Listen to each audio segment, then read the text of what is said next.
اعوذ باللہ من الشیطان الرجیم، بسم اللہ الرحمن الرحیم۔ شروع کرنے سے پہلے پیچھے سے تعلق جوڑ لیتے ہیں کہ پیچھے اللہ سبحانہ تعالیٰ نے آیت 153 میں فرمایا کہ یا ایھا الذین آمنوا استعینوا بالصبر والصلاۃ ان اللہ مع الصابرین۔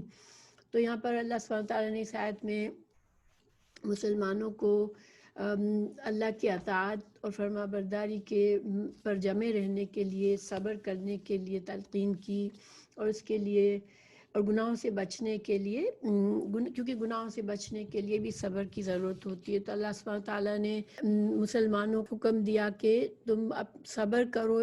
دین پر استقامت کے لیے اور گناہوں سے بچنے کے لیے،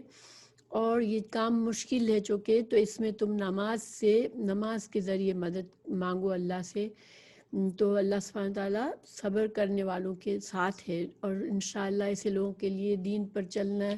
اور دین کے ہر حکم پر عمل کرنا، اللہ کے ہر بات ماننا آسان ہو جائے گا۔ اب اس آیت سے اب اگلی آیت میں اللہ سبحانہ تعالیٰ ان لوگوں کا ذکر فرما رہے ہیں جو کہ اللہ کی رضا کے لیے اپنی ہر چیز قربان کرتے ہیں، یہاں تک کہ اپنی جان کا بھی تحفہ پیش کرتے ہیں۔ دین کے دفاع کے لیے وہ اپنی جان دے دیتے ہیں، شہید ہو جاتے ہیں، ان کو ہم شہید کہتے ہیں۔ تو اللہ سبحانہ تعالیٰ یہاں پر ہمیں سمجھا رہے ہیں کہ جب ایک انسان اللہ کی راہ میں اپنی جان تک دے دیتا ہے اللہ کے دین کی سربلندی کے لیے،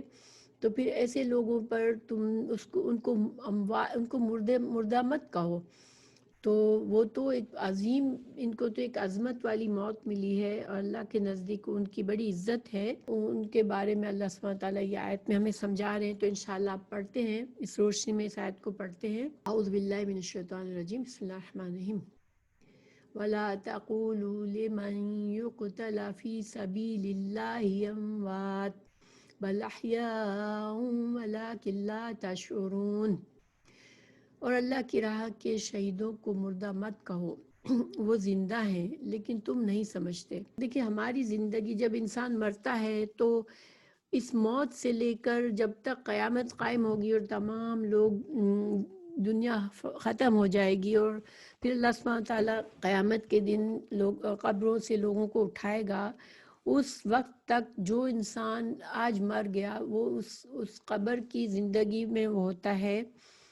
اور اس قبر کی زندگی جو ہوتی ہے اس کو برزخ کی زندگی کہتے ہیں۔ برزخ کا مطلب پردہ ہوتا ہے۔ وہ جیسے ہمیں ان کے حالات نہیں پتہ ہو رہے ہوتے ہیں، مگر اللہ سبحانہ تعالیٰ ہمیں قرآن اور حدیث میں بتایا گیا ہے کہ برزخ کی زندگی میں بھی انسانوں کے دنیا میں جو نیک لوگوں کے لیے نیک لوگوں کی زندگی برزخ کی راحت والی ہوتی ہے، اور جو اللہ کے نافرمان کفر پر مرتے ہیں، اللہ کی نافرمانی پر مرتے ہیں، ان کی برزخ کی زندگی بھی اذیت اور عذاب والی ہوتی ہے۔ تو یہاں چونکہ شہید ہونا ایک بہت بڑا اعزاز، بہت بڑی عظمت والی بات ہے، تو اللہ سبحانہ تعالیٰ شہیدوں کے بارے میں ہمیں قرآن اور حدیث سے پتہ چلتا ہے کہ ان کے لیے اللہ تعالیٰ نے جو برزخ کی زندگی رکھی ہے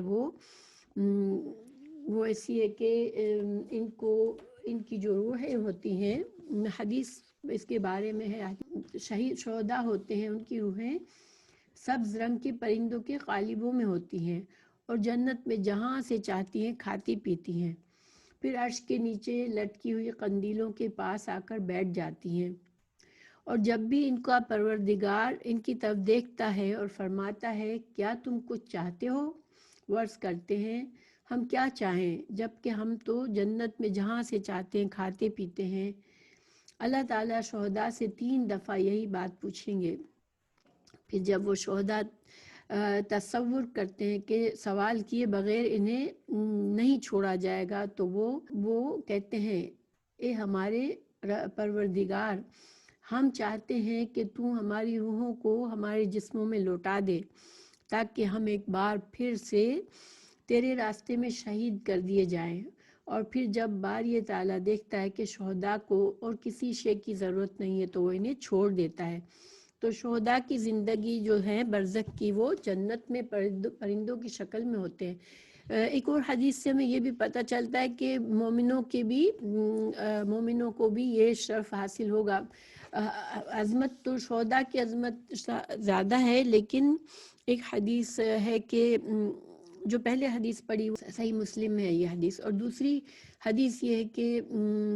بلا شبہ مومن کی روح ایک ایسا پرندہ ہے جو جنت کے درختوں سے پھل وغیرہ کھاتا رہتا ہے، حتیٰ کہ قیامت کے دن اللہ تعالیٰ اسے اس کے جسم میں لوٹا دے گا۔ تو اس سے یہ حدیث جو ہے یہ مسند احمد میں ہے۔ تو ان احادیث سے ہمیں پتہ چلتا ہے کہ برزخ کی زندگی میں بھی انسان کے اعمال کے لحاظ سے ان کے ساتھ معاملہ کیا جائے گا۔ تو پھر اللہ تعالیٰ آگے اب ہمیں اللہ تعالیٰ مزید فرما رہے ہیں کہ وَلَنَبْلُوَنَّكُمْ بِشَيْءٍ مِّنَ الْخَوْفِ وَالْجُوعِ وَنَقْصٍ مِّنَ الْأَمْوَالِ وَالْأَنفُسِ وَالثَّمَرَاتِ وَبَشِّرِ الصَّابِرِينَ، کہ اللہ سبحانہ تعالیٰ فرما رہے ہیں کہ ہم کسی نہ کسی طرح تمہاری آزمائش ضرور کریں گے، دشمن کے ڈر سے، بھوک اور پیاس سے، مال و جان اور پھلوں کی کمی سے، اور ان صبر کرنے والوں کو خوشخبری دے دیجئے۔ پچھلی آیت 153 میں بھی صبر والوں کی فضیلت بتائی گئی تھی۔ اس وقت جو صبر کی تلقین تھی وہ دین پر استقامت کے لیے تھی، اور گناہوں سے بچنے کے لیے اللہ کی اطاعت پر جو صبر کی ضرورت ہوتی ہے اس پر بات کی گئی۔ یہاں پر صبر اللہ سبحانہ تعالیٰ فرما رہے ہیں کہ یہ جو زندگی ہے ہماری یہاں پر، یہ آزمائش کی زندگی ہے، اور آزمائشوں کے ذریعے اللہ سبحانہ تعالیٰ انسانوں کو جو جن کے دلوں میں ایمان ہوتا ہے، جب ان پر کوئی مشکل آتی ہے تو یہ اللہ کی طرف پلٹتے ہیں اور اس طرح سے اللہ سے قربت حاصل کرتے ہیں، اور جو لوگ غافل ہوتے ہیں ان کی غفلت بھی بعض اوقات آزمائش میں پڑنے سے دور ہو جاتی ہے اور وہ اللہ کی طرف پلٹ آتے ہیں۔ اور جو منافق ہوتے ہیں، جو اللہ کے نافرمان اور سرکش بندے ہوتے ہیں، تو وہ آزمائش میں اور زیادہ اللہ سے دور ہو جاتے ہیں۔ گویا آزمائش یہ اللہ سبحانہ تعالیٰ کا ایک طریقہ ہے اس دنیا میں، جس سے وہ نیک اور بد کو الگ الگ کرتا ہے، اور وہ ان کی نیکی اور بدی جو ہوتی ہے وہ کھل کر آ جاتی ہے آگے۔ یہ ساری باتیں کہ جو مومن ہوتا ہے وہ صبر کرتا ہے ان آزمائشوں پر، تو اس کو اللہ سبحانہ تعالیٰ کی طرف سے اجر و ثواب ملتا ہے، رحمت ملتی ہے۔ تو اللہ سبحانہ تعالیٰ فرما رہے ہیں کہ خوف، انسان اس دنیا میں خوف سے بہت کم ہی ہوتا ہے کہ انسان کسی قسم کا خوف نہ ہو، ہمیشہ کوئی نہ کوئی ہمیں خدشہ ہوتا ہے کسی نہ کسی طرح سے۔ تو یہ خوف اور یہ انسان نقصان سے بھی، چاہے کتنا بھی نیک انسان ہو، بد ہو، لیکن انسان نقصان سے بھی گزرتا ہے۔ کبھی رشتہ داروں کی دوست رشتہ دار احباب کے فوت ہو جاتے ہیں دنیا سے، تو اس نقصان کا انسان کو کی تکلیف برداشت کرنی پڑتی ہے۔ کبھی رزق میں کمی آ جاتی ہے، مختلف قسم کی آزمائشیں اس دنیا میں آتی رہتی ہیں۔ تو جو انسان اللہ پر ایمان رکھتا ہے وہ اللہ کی رضا میں خود کو راضی رکھتا ہے، اور سمجھتا ہے، وہ یہ بات سمجھتا ہے کہ یہ زندگی تو آزمائشوں کی ہے، اور آزمائش میں مجھے کیا کرنا ہے، میرے اللہ نے مجھے صبر سے اللہ کی مدد مانگنے کے لیے کہا ہے، اور اگر میں یہ کروں گا تو اللہ سبحانہ تعالیٰ سے قریب ہو جاؤں گا اور اللہ تعالیٰ مجھ سے راضی ہوں گے۔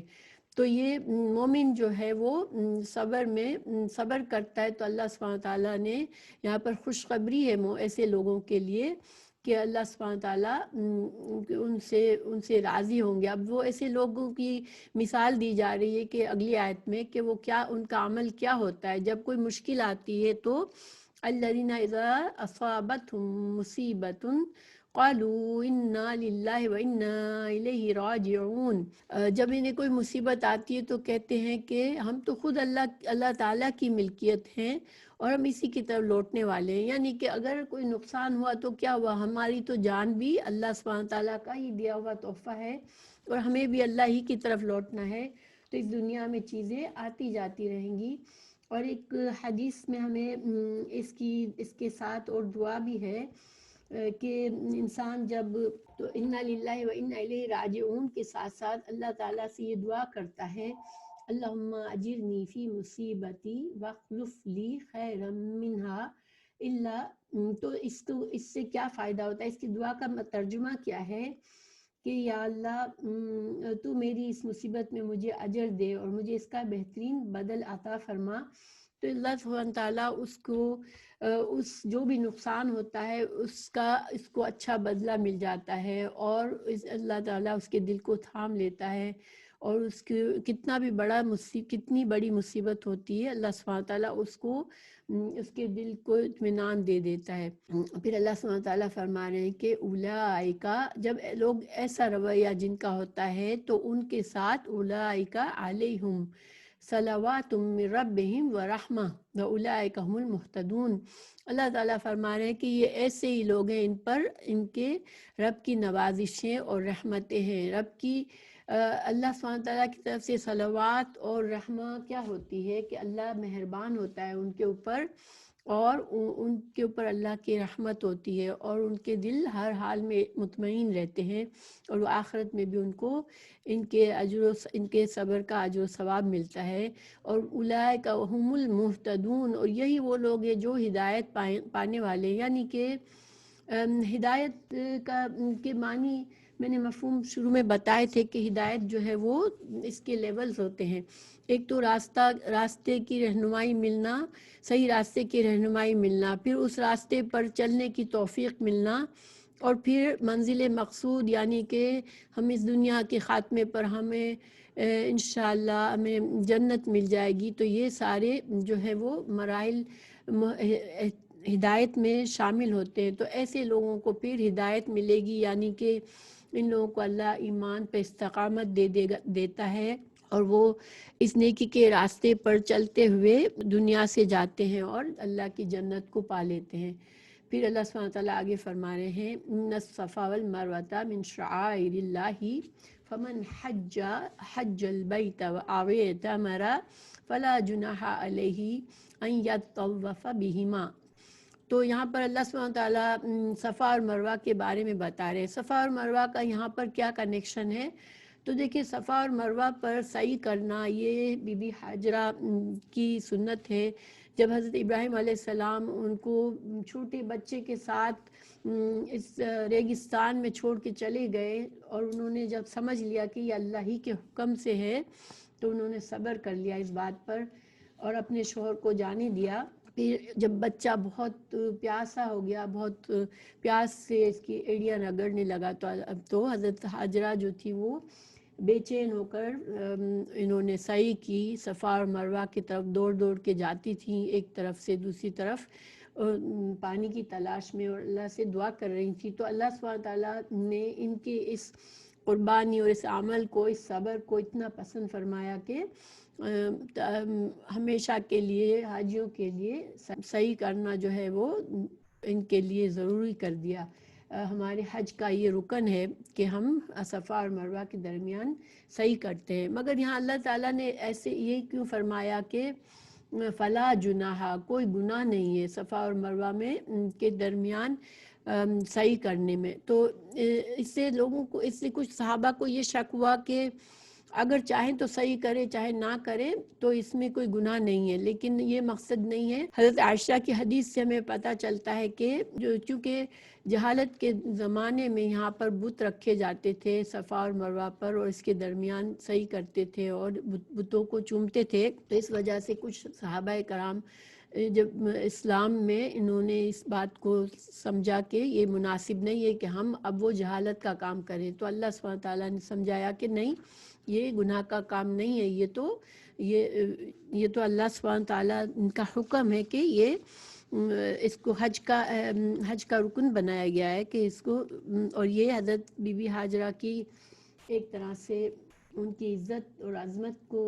کا ہمیں احساس ہے. اور پھر جب ہم صحیح کریں تو ہمارے دل میں بھی اپنے آپ کو بہت زیادہ اللہ سبحانہ تعالیٰ کے سامنے عاجز اور بالکل اللہ کے اوپر مکمل طور پر ہم اللہ سبحانہ تعالیٰ پر ڈیپینڈ کرتے ہیں. اللہ کے سامنے ہم بالکل عاجز ہیں، اور اسی دل کے اس خیال کے ساتھ انسان کو صحیح کرنی چاہیے کہ ہم بالکل محتاج ہیں اللہ کے، اور اللہ سے مغفرت اور بھلائی چاہتے ہیں تاکہ ہم بھی زندگی میں کامیاب ہو جائیں. پھر اللہ سبحانہ وتعالیٰ مزید فرما رہے ہیں من تطوع خیرن، تطوع کا مطلب ہے کہ کوئی بھی خوشی سے کرنا، یعنی کہ اللہ سبحانہ وتعالیٰ فرما رہے ہیں کہ خیر کا کام، نیکی کا کام، اللہ کی اطاعت کا کام جو بھی کوئی خوشی سے کرے گا تو فإن اللہ، تو بے شک اللہ سبحانہ تعالیٰ جو ہے وہ شاکر علیم ہے، اللہ تعالیٰ بہت قدردان ہے اور علم رکھتا ہے. یعنی ہم چھوٹا سے کام بھی کریں، چاہے چھوٹی سی چھوٹی سمجھ کر بھی ہم نیکی کو کر رہے ہیں تو اللہ تعالیٰ اس سے غافل نہیں ہے، اللہ ہماری نیکیوں کو دیکھنے والا ہے اور اللہ تعالیٰ قدردان ہے. ہماری چھوٹی سے چھوٹی نیکی کو اللہ تعالیٰ محفوظ رکھتا ہے، اس کا اجر دیتا ہے. سورہ النساء آیت نمبر 40 میں بھی اللہ تعالیٰ نے فرمایا کہ اللہ کسی کی ذرا سی بھی حق تلفی نہیں کرتا، اگر نیکی کی ہوگی تو اس کو بڑا چڑھا کر اس کا اجر دے گا اور اپنے ہاں سے اجر عظیم بخشے گا. اب اللہ تعالیٰ فرما رہے ہیں ان الذین یکتمون ما انزلنا من البینات والہدی من بعد ما بیناہ للناس فی الکتاب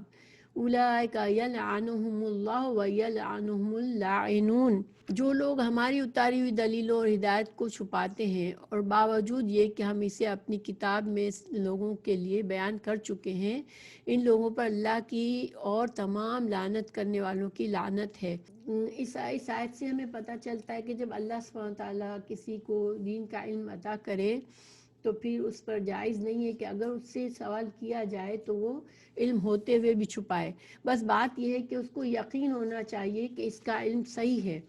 انسان آدھا کچا پکا علم دوسروں کو دیتا ہے تو اس سے نقصان ہوتا ہے، لیکن اگر پہلی بات یہ کہ انسان جب دین کا علم سیکھے تو اچھی طرح دلائل کے ساتھ سیکھے اور اپنے تمام شکوک و شبہات کو دور کر دے اور پھر اس کے بعد اس سے لوگوں کی رہنمائی کرے. اور علم اللہ دے دے یہ اللہ کی طرف سے ایک نعمت ہے، تو جب اللہ نعمت دے دے کسی کو تو پھر اس کے لیے یہ مناسب نہیں ہے، جائز نہیں ہے کہ دوسروں کو اس نعمت سے فائدہ نہ دے. اور جو لوگ ایسا پرپزلی کرتے ہیں تو اللہ ان سے بہت ناراض ہوتا ہے اور ان پر لعنت کرتا ہے. دیکھیں یہ بات یہاں ہمیں اس لیے بھی غور کرنی چاہیے کہ یہودیوں کے علماء نے آپ صلی اللہ علیہ وسلم کی ساری نشانیاں موجود تھیں ان کی کتابوں میں اور ان کو پتہ تھا کہ یہ سب کچھ سچ ہے، مگر انہوں نے اس بات کو ان کے اپنے عام لوگوں سے چھپایا. تو عام یہودیوں کو یہ اتنا زیادہ علم نہیں تھا تو وہ گمراہ ہوئے اپنے علماء کی پیروی میں. تو یہی ہوتا ہے جب کسی کو انسان دیندار سمجھتا ہے، جس کو علم والا سمجھتا ہے، اگر اس سے اس کو صحیح رہنمائی نہیں ملتی تو انسان جو ہے وہ خود گمراہ ہو جاتا ہے اور یہ بات اللہ کو سخت ناپسند ہے. ہمیں پتہ چلتا ہے احادیث سے کہ بلا شبہ عالم کے لیے آسمان و زمین کی ہر چیز اور مچھلیاں پانی کے اندر جو ہوتی ہے وہ بھی بخشش کی دعا کرتی ہے. اللہ کے تمام مخلوق جب دین کا علم رکھنے والے کے لیے جو علم حاصل کر رہا ہوتا ہے اور جو علم کو پھیلا رہا ہوتا ہے اس کے لیے دعا کرتی ہیں اللہ کی تمام مخلوق. تو پھر اب جو اتنی بڑی نعمت جسے اللہ نے دے دی، جس کے لیے تمام مخلوق اس کے لیے دعا کر رہی ہے، اب اگر وہ اس کا حق نہ ادا کرے اور دوسروں کو نہ بتائے، اس کے لیے پھر تمام لوگ ان چھپانے والے پر اللہ تعالیٰ، اللہ کے فرشتے اور تمام لوگ لعنت کرتے ہیں. اور دیگر تمام لعنت کرنے والے بھی، چاہے وہ با زبان ہو چاہے بے زبان ہو، زبان سے بول کر لعنت کرے یا اپنے دل کے حال سے لعنت کرے، لیکن ان پر قیامت کے دن بھی لعنت ہی کی جائے گی. تو یہ بہت بڑا یعنی کہ بہت بڑا عذاب ہے. تو یہ اس کی وجہ یہ ہے کہ اس کا اجر بھی بہت زیادہ ہے بتانے کا، اور نہ بتانے سے لوگ گمراہ ہوتے ہیں. اسی لیے دیکھیں جب اللہ تعالیٰ ہمیں علم دیتا ہے تو یہ ہم پر فرض ہو جاتا ہے کہ ہم دوسروں کی مدد کریں. ہاں آج کل کے زمانے میں بہت زیادہ کوئی کسی کو دین کی باتیں بتاتا ہے تو لوگ اس کو پسند نہیں بھی کرتے، لیکن بتانے والے کو اللہ پر بھروسہ کرنا چاہیے اور لوگوں کی رہنمائی کرنی چاہیے. پھر اللہ تعالیٰ فرما رہا ہے إِلَّا الَّذِينَ تَابُوا وَأَصْلَحُوا وَبَيَّنُوا فَأُولَٰئِكَ أَتُوبُ عَلَيْهِمْ وَأَنَا التَّوَّابُ الرَّحِيمُ. مگر وہ لوگ جو توبہ کر لیں اور اصلاح کر لیں اور بیان کر دیں تو میں ان کی توبہ قبول کر لیتا ہوں اور میں توبہ قبول کرنے والا اور رحم کرنے والا ہوں. تو گویا اللہ سبحانہ تعالیٰ اس آیت سے ہمیں پتہ چلتا ہے کہ انسان کا بڑے سے بڑا گناہ بھی اگر توبہ کر لے انسان اپنی موت سے پہلے تو اللہ سبحانہ تعالیٰ اسے معاف فرما دیتا ہے، لیکن توبہ ضرور یہ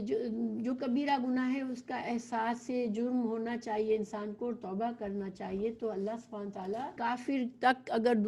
اگر اللہ سے مرنے سے پہلے اللہ سے معافی مانگ لیتا ہے، بدعتی جو ہوتا ہے لوگوں کو گمراہ کرنے والا بھی، یعنی کوئی بھی ہوتا ہے گناہ گار، گناہ کتنا بھی بڑا ہو، لیکن اگر اللہ کی طرف انسان پلٹتا ہے اور توبہ کرتا ہے تو اللہ سبحانہ تعالیٰ اسے معاف فرما دیتے ہیں. لیکن ان الذین کفروا وماتوا وهم کفار اولئک علیہم لعنۃ اللہ والملائکۃ والناس اجمعین، یقیناً جو کفار اپنے کفر میں ہی مر جائیں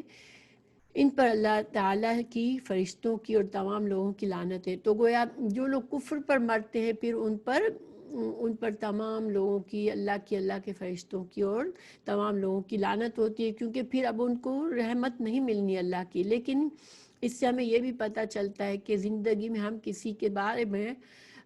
برا گمان کر کے اس پر لعنت نہ کریں، کیونکہ ہمیں نہیں پتہ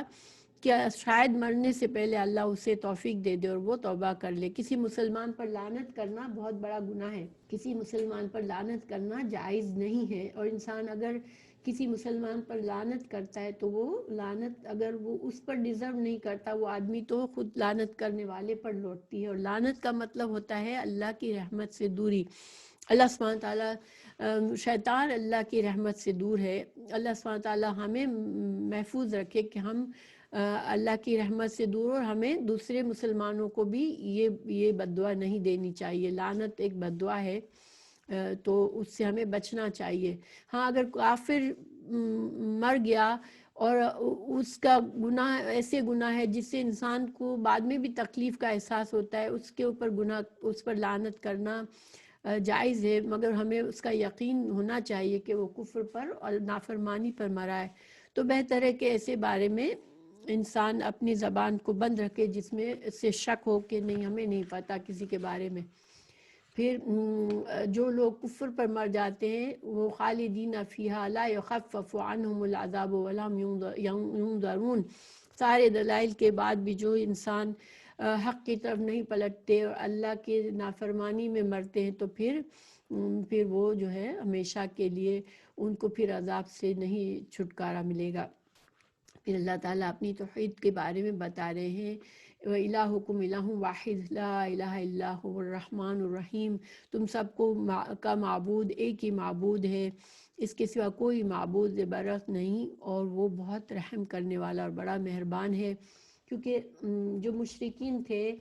مشرکین مکہ کو سب سے مشکل یہ بات لگتی تھی کہ ہم اتنے سارے الہوں کو چھوڑ کے ایک الہ کو کیسے مانیں،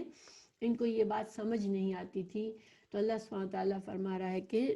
یہاں پر اللہ تعالیٰ مزید دلائل بھی دے رہے اگلی آیت میں. سورہ آل عمران میں اللہ تعالیٰ نے فرمایا کہ الف لام میم اللہ لا الہ الا هو الحی القیوم، کہ وہ اللہ ہے جس کے سوا کوئی معبود نہیں، وہ زندہ ہے اور سب کو سنبھالنے والا ہے. اسی طرح اب ایک حدیث ہے، رسول اللہ صلی اللہ علیہ وسلم نے فرمایا کہ اللہ کا اسم اعظم ان دو آیتوں میں ہے، وَإِلَٰهُكُمْ إِلَٰهٌ وَاحِدٌ لَا إِلَٰهَ إِلَّا هُوَ الرَّحْمَٰنُ الرَّحِيمُ. تو ان میں اللہ کا اسم اعظم ہے، اور اسم اعظم سے دعا مانگنے سے دعا قبول ہوتی ہے. پھر اللہ تعالیٰ کائنات کی سے دلائل پیش کر رہا ہے اپنی توحید کے، کیونکہ انسان اگر اللہ کی آیت کو نہیں بھی سنتا تو کائنات میں پر غور و فکر سے بھی اللہ تعالیٰ اسے اللہ کی توحید سمجھ میں آتی ہے. ان فی خلق السماوات والارض واختلاف اللیل والنہار والفلک التی تجری فی البحر بما ينفع الناس وما انزل اللہ من السماء من ماء فأحیا به الأرض بعد موتها وبث فيها من كل دابة وتصريف الرياح والسحاب المسخر بين السماء والأرض آیات لقوم یعقلون. اللہ تعالیٰ نے یہ تمام دلائل پیش کیے کائنات کے، آسمانوں اور زمین کی پیدائش میں، رات اور دن کی ہیر پھیر میں، کشتیوں کا لوگوں کو نفع دینے والی چیزوں کو لیے ہوئے سمندروں میں چلنا، آسمان سے پانی اتار کر مردہ زمین کو زندہ کرنا، اس میں ہر قسم کے جانوروں کو پھیلا دینا، ہواؤں کا رخ بدلنا، بادل جو آسمان اور زمین کے درمیان مسخر ہیں، ان میں عقل مندوں کے لیے قدرت الہی کی نشانیاں ہیں۔ انسان اگر کچھ بھی نہ اس کو پتہ ہو دین کا، لیکن وہ اگر عقل کی آنکھ سے دیکھے دنیا کو، ان نشانیوں کو، تو اس کو احساس ہوگا کہ یہ ایک ہی معبود ہے، ایک ہی کریٹر ہے، ایک ہی اس مخلوق، یہ ساری مخلوق جو ہے وہ ایک ہی خالق کی ہے۔ اللہ تعالیٰ نے یہ بات سورہ آل عمران میں بھی آیت 191 میں بتائی ہے کہ جو عقل مند ہے وہ جو ہے وہ ان کائنات کی نشانیوں کو دیکھ کر پکار اٹھتا ہے کہ اللہ یہ سارا کچھ تو نے بے مقصد نہیں بنایا۔ انسان کو اس سے ہمیں یہ بھی پتہ چلتا ہے کہ انسان کو کائنات کی نشانیوں پر بھی غور کرنا چاہیے، بالکل اندھا بن کر جو ہے وہ انسان نہ زندگی گزارے، اللہ کی مخلوق کو دیکھے اور اس سے خالق کو پہچانے اور اللہ کی تعریف کرے کہ الحمدللہ اللہ نے کیا کیا مخلوق بنائی ہے۔ دیکھیں آسمان کو دیکھتے ہیں، خوبصورت رنگ آسمان کے نظر آئے تو الحمدللہ اللہ نے کیا تخلیق کی ہے۔ پھولوں کو دیکھیں، زندگی میں اتنی چیزیں ہیں جس کو دیکھ کے ہمیں انسان کو اللہ کی یاد آتی ہے، اگر انسان کا دل زندہ ہوتا ہے تو۔ وَمِنَ النَّاسِ مَن يَتَّخِذُ مِن دُونِ اللَّهِ أَندَادًا يُحِبُّونَهُمْ كَحُبِّ اللَّهِ۔ اب اللہ تعالیٰ فرما رہے ہیں کہ جن لوگوں کے دلوں میں شرک بسا ہوا ہوتا ہے، جن کے دلوں میں جو شریک اللہ کے شریک انہوں نے معبود بنا رکھے ہوتے ہیں، وہ ان سے ایسی محبت کرتے ہیں جیسی محبت اللہ کے لیے جائز ہے۔ پھر والذین آمنوا اشد حبا للہ ولو یری الذین ظلموا اذ یرون العذاب ان القوة للہ جميعا ان اللہ شدید العذاب۔ تو اللہ سبحانہ وتعالیٰ فرما رہے ہیں کہ ایمان والے جو ہیں وہ اللہ کی محبت میں بہت سخت ہوتے ہیں۔ تو اب یہاں پر دو طرح کے لوگوں کو کمپیریزن بتایا گیا ہے کہ جو لوگ جھوٹے معبود بناتے ہیں وہ ان کے معبودوں سے بہت زیادہ محبت کرتے ہوتے ہیں، اور آج ہم دیکھتے ہیں کہ بہت سے مسلمان بھی غلط عقائد کی وجہ سے اللہ کے علاوہ ایسے پیروں سے یا یعنی کہ جن لوگوں کی عقیدت ان کے دل میں بس جاتی ہے، چاہے وہ صحیح دین پر ان کو لانے والے لوگ ہوں یا نہ ہوں، جو مردہ ہیں دنیا سے چلے گئے، جو نیک لوگ جو کہ اب کچھ بھی نہیں کر سکتے، ان کی محبت ان کے دلوں میں اتنی ہوتی ہے عظمت کہ وہ ان کے درگاہوں پر جا کر شرک اعمال کرتے ہیں۔ تو یہ ساری جو ہے اللہ سبحانہ تعالیٰ جو ہے وہی ہمارا خالق ہے، اللہ سے زیادہ محبت کسی اور چیز سے رکھنا یہ جائز نہیں ہے۔ اللہ تعالیٰ یہاں پر ہمیں ایمان کی نشانی بتا رہے ہیں کہ ایمان اگر انسان کے دل میں ہوتا ہے تو وہ سب سے زیادہ اللہ سے محبت رکھتے ہیں ایمان والے۔ اللہ تعالیٰ فرما رہے ہیں کہ وَلَوْ يَرَى الَّذِينَ ظَلَمُوا إِذْ يَرَوْنَ الْعَذَابَ أَنَّ الْقُوَّةَ لِلَّهِ جَمِيعًا وَإِنَّ اللَّهَ شَدِيدُ الْعَذَابِ۔ تو اللہ تعالیٰ ایسے غافل لوگوں کو جو کہ اللہ کے طرح اللہ سے بھی زیادہ محبت اپنے ان معبودوں سے رکھتے ہیں، تو اللہ تعالیٰ فرما رہے ہیں کہ کاش کے مشرک لوگ جانتے جب کہ اللہ کے عذاب کو دیکھ کر جان لیں گے، یعنی کہ کاش کے مشرک لوگ جانتے جب کہ اللہ کے عذاب کو دیکھ کر جان لیں گے کہ تمام طاقت اللہ ہی کو ہے، اللہ تعالیٰ سخت عذاب دینے والا ہے، تو ہرگز شرک نہ کرتے۔ یعنی کہ آج تو ان کو سمجھانا کام نہیں آتا، وہ اپنے دلوں کو اللہ کی توحید کے لیے کھولتے نہیں ہیں، لیکن جب ان کی موت آ رہی ہوگی کفر پر تو ان کو اس وقت فرشتے جب اس وقت ان کو ڈرا رہے ہوں گے، دھمکا رہے ہوں گے، ان کو مار رہے ہوں گے، ان کی جانیں نکال رہے ہوں گے، اس وقت ان کو سمجھ آئے گی کہ ساری قوت صرف اللہ ہی کے لیے ہے، اور اس وقت ان کو حسرت ہوگی کہ کاش ہم شرک نہ کرتے۔